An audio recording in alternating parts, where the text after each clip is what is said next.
إنها الجنة عباد الله التي عرفها الله عز وجل لنا.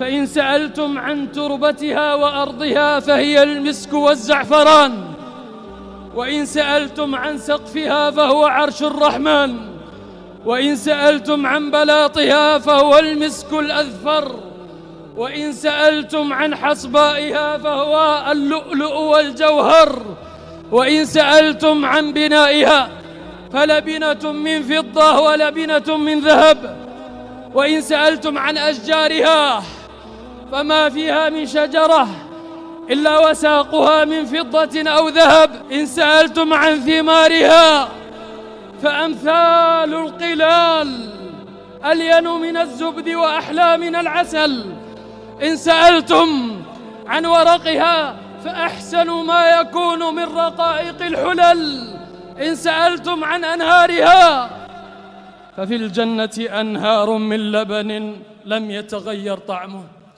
ومن خمر لذة للشاربين، وأنهار من عسل مصفى.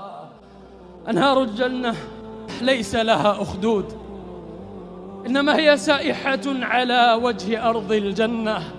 وإن سألتم عن طعامهم ففاكهة مما يتخيرون، ولحم طير مما يشتهون، وإن سألتم عن شرابهم فالتسنيم والزنجبيل والكافور، وإن سألتم عن آنيتهم فآنية الذهب والفضة في صفاء القوارير، وإن سألتم عن سعة أبوابها فما بين المصراعين من مصاريع الجنة مسيرة 40 من الأعوام، وإنه والله ليأتين عليه يوم وهو كضيض من الزحام.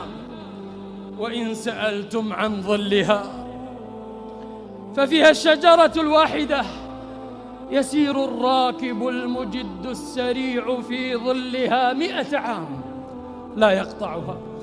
وإن سألتم عن سعتها وحجمها فأدنى أهلها يسير الراكب في ملكه وفي سرره وفي قصوره وفي بساتينه مسيرة 2000 عام.